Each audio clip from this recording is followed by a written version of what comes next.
नमस्कार दोस्तों, स्वागत है आपका हमारे चैनल पर। आज के इस वीडियो में हम एक और आईपीओ को रिव्यू करने वाले हैं जिसका नाम है ग्लोटिस लिमिटेड। इस आईपीओ को हम पूरे डिटेल में एनालिसिस करेंगे। सबसे पहले पता करेंगे कि कंपनी करती क्या है और इसका बिजनेस मॉडल क्या है। उसके बाद हम जानेंगे इस आईपीओ के टाइमलाइंस और इम्पोर्टेंट डिटेल्स को। उसके बाद हम जानेंगे फाइनेंशियल्स को। उसके बाद हम ट्रैक करेंगे इसकी जीएमपी और एंड में हम अपनी एक कंक्लूजन करेंगे और उस कंक्लूजन में पता लगाएंगे कि इस आईपीओ के अंदर अप्लाई करके पैसा बन सकता है। तो देर किस बार की, इस वीडियो को लाइक करिए, चैनल को सब्सक्राइब करिए। चलिए हम अपने एनालिसिस को शुरू करते हैं। शुरुआत करते हैं कंपनी से कि ये कंपनी करती क्या और इसका बिजनेस मॉडल क्या है। ग्लोटिस लिमिटेड की शुरुआत 2024 में हुई थी। ये कंपनी लॉजिस्टिक्स से रिलेटेड बिजनेस करती है। मतलब ये कि सामान को एक जगह से लेकर के दूसरी जगह पर ट्रांसपोर्ट करने का इनका मेन काम है। ये कंपनी समुद्र, एयरप्लेन और रोड्स, ये तीनों मोड से ट्रांसपोर्टेशन करती है। इस बिजनेस के साथ साथ गोडाउन, स्टोरेज, कस्टम क्लियरेंस और हैंडलिंग जैसी भी सुविधाएं देती है। साल 2024 के अंदर ये कंपनी 95,000 से भी ज्यादा कंटेनर्स को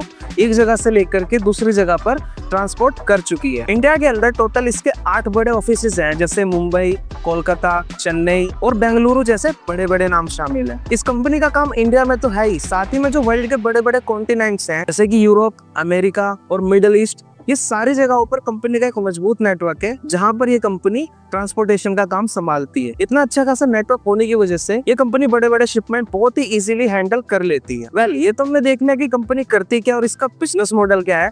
अब हम बात कर लेते हैं इस आईपीओ के इंपॉर्टेंट टाइमलाइन से। इस कंपनी का जो आईपीओ ओपन होने वाला है वो 29 सितंबर से लेकर के 1 अक्टूबर तक का रहने वाला है और इसकी जो अलॉटमेंट है वो 3 अक्टूबर को देखने को मिलेगी।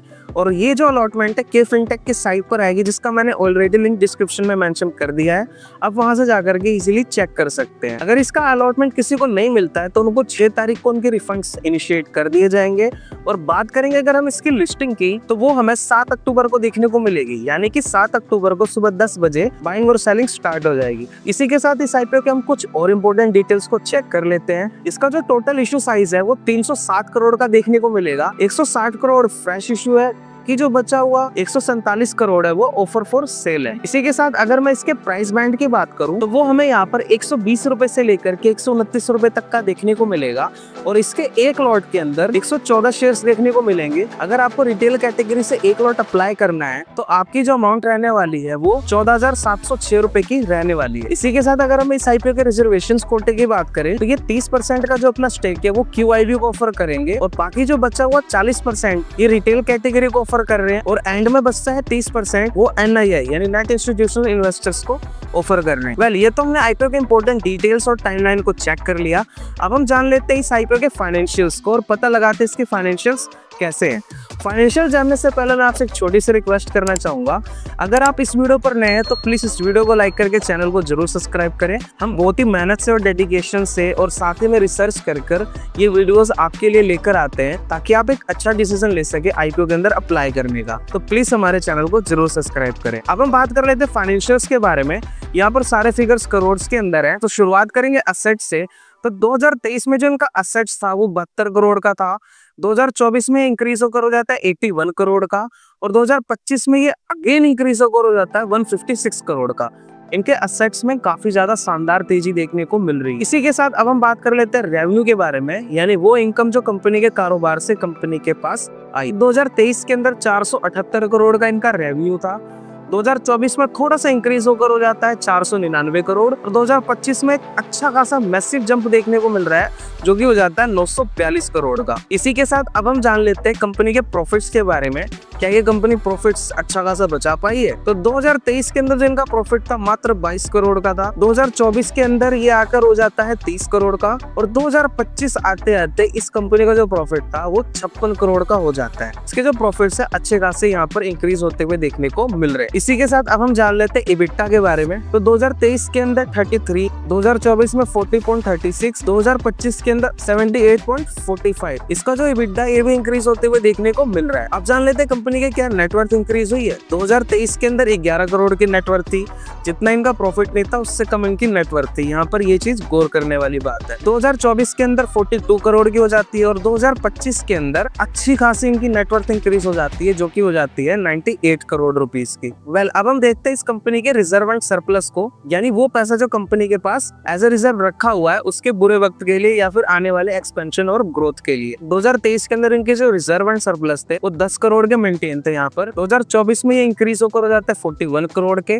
और 2025 तक आते आते ये हो जाते हैं 82 करोड़ के। इनके जो रिजर्व एंड सरप्लस है बहुत ही ज्यादा अच्छे तरीके से मेंटेन होते हुए यहाँ पर देखने को मिल रहे हैं। अब हम जान लेते हैं इस कंपनी के लोन्स के बारे में, यानी कि कंपनी के ऊपर कितनी बोरोइंग्स है। 2023 में कंपनी के ऊपर 30 करोड़ की बोरोइंग्स थी, 2024 में ये कम होकर हो जाती है 8 करोड़ की और 2025 में ये थोड़ी सी और इंक्रीज होकर हो जाती है 22 करोड़ की। इनके जो बोरोइंग्स है बीच में कम हुई थी, लेकिन 2025 में थोड़ी बहुत इंक्रीज होते हुए देखने को मिल रही है। इसी के साथ कुछ और वैल्यूएशन चेक कर लेते हैं। इस कंपनी का जो ROE है यानी रिटर्न ऑन इक्विटी है वो 56% का है, ये बहुत ही ज्यादा अच्छा है। इसका जो ROCE है वो 72% का है। इसी के साथ जो कंपनी का प्रॉफिट मार्जिन है वो 5.97% का यानी ऑलमोस्ट 6% का देखने को मिल रहा है। अगर हम बात करेंगे इसके पी रेशो की तो वो हमें यहाँ पर 18.38 की देखने को मिल रही है। वेल, ये तो हमने देख लिया कि कंपनी के फाइनेंशियल्स कैसे हैं। अब हम ट्रैक करते हैं इसकी GMP के बारे में। फिलहाल इसकी जो GMP है अभी देखने को नहीं मिल रही है। जैसे इसकी GMP अपडेट होती है उसकी डिटेल्स हम अपने टेलीग्राम चैनल पर दे देंगे, तो आप हमारे टेलीग्राम ग्रुप से जुड़ सकते हैं, जिसका लिंक मैंने डिस्क्रिप्शन में मेंशन कर रखा है। ये बिल्कुल ही फ्री है, आप वहां से जाकर के हमारे टेलीग्राम ग्रुप से जुड़ सकते हैं। वेल, ये तो हमने सारी डिटेल्स को चेक कर लिया। अब हम करते हैं इस IPO के मेन कंक्लूजन के बारे में, जिसमें हम पता लगाते हैं कि हमने कौन कौन सी सारी चीजें जानी। क्या हमें इस IPO के अंदर अप्लाई करना है या फिर नहीं। मार्च 2024 से लेकर के 2025 तक में इस कंपनी का जो रेवेन्यू है वो यहाँ पर 89% से इंक्रीज होते हुए देखने को मिल रहा है। वही अगर मैं बात करूंगा प्रॉफिट्स की, वो हमें 81% से इंक्रीज होते हुए देखने को मिल रहे हैं। फिलहाल कंपनी के ऊपर 22 करोड़ की बोरोइंग्स देखने को मिल रही है, लेकिन कंपनी के पास एक अच्छा खासा रिजर्व एंड सरप्लस मेंटेन्ड है जो कि है 82 करोड़ का।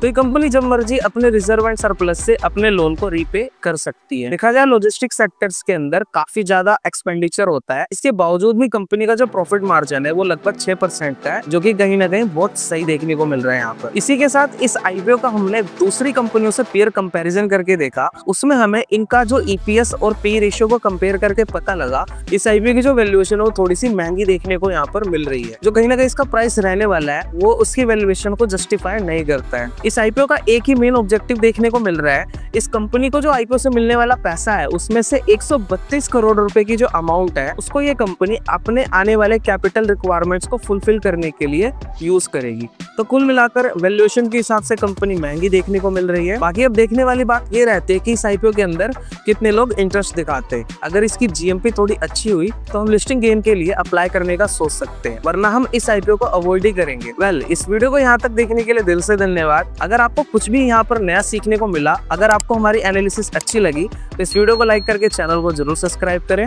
मैं मिलता हूँ आपको किसी और वीडियो में, तब तक के लिए आप अपना ख्याल रखिए। गुड बाय, जय हिंद।